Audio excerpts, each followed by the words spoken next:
تخيل أنك تقف على ضفة نهر النيل، تنظر إلى المياه المنسابة بهدوء، وتشعر أنها عالم مغلق لا يمكن للإنسان أن يخترقه.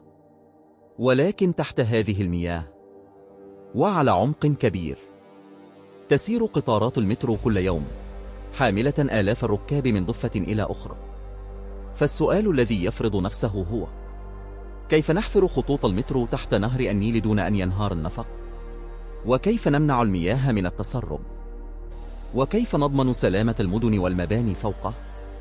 الإجابة تكمن في مزيج مدهش من العلم والهندسة والتقنيات الحديثة. لنبدأ من البداية. أولاً، دراسة التربة. قبل أن يبدأ أي حفر، يقوم المهندسون بدراسة دقيقة للتربة تحت النهر. فنهر النيل لا يجري فوق صخور صلبة فقط، بل فوق طبقات من الطين والرمال والرواسب التي تراكمت عبر آلاف السنين. يجب معرفة ما سمك هذه الطبقات، وما مدى صلابتها، وكم يبلغ ضغط المياه فيها. تؤخذ عينات عميقة من الأرض وتحل في المختبرات لتحديد أفضل طريقة للحفر. ثانياً، الاختيار بين طريقتين رئيسيتين. هناك طريقتان أساسيتان لإنشاء أنفاق تحت الأنهار. الطريقة الأولى الحفر العميق بما يسمى ماكينة حفر الأنفاق، وهي آلة عملاقة تشبه أسطوانة معدنية ضخمة يصل طولها إلى عشرات الأمتار. هذه الماكينة تحفر التربة أمامها بلطف ودقة، وفي نفس الوقت تبني جدران النفق خلفها باستخدام حلقات خرسانية مسلحة. وتعرف هذه التقنية باسم الدرع الضاغط أو ماكينة التوازن الضغطي. الطريقة الثانية وتسمى الغمر المسبق، فيها يصنع النفق على أجزاء خارج النهر، ثم تغمر هذه الأجزاء وتوضع في خندق تحت قاع النهر، ثم تغطى مرة أخرى بالتربة. ولكن في مثل حالة مترو القاهرة، يستخدم في الغالب أسلوب الحفر العميق بالماكينة العملاقة. ثالثاً، كيف نمنع دخول المياه؟ تحت نهر النيل يكون ضغط المياه مرتفعاً جداً، ولو حفر النفق دون توازن لاندفعت المياه إلى الداخل بقوة هائلة.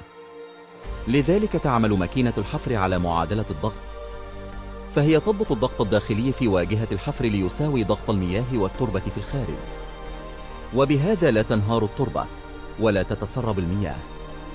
بعد ذلك تركب حلقات خرسانية سميكة تتكون من عدة قطع تجمع كأنها دائرة محكمة الإغلاق، وبين كل قطعة وأخرى توضع حلقات مطاطية عازلة لمنع تسرب المياه. رابعاً، عمق النفق. لا يحفر النفق مباشرة تحت قاع النهر، بل على عمق أكبر من ذلك. فهذا العمق يوفر طبقة طبيعية من التربة تعمل كدرع حام يمنع أي تأثير مباشر للمياه. وقد يصل عمق النفق أحيانا إلى عدة عشرات الأمتار تحت سطح الأرض. خامساً، مراقبة السطح فوق النهر.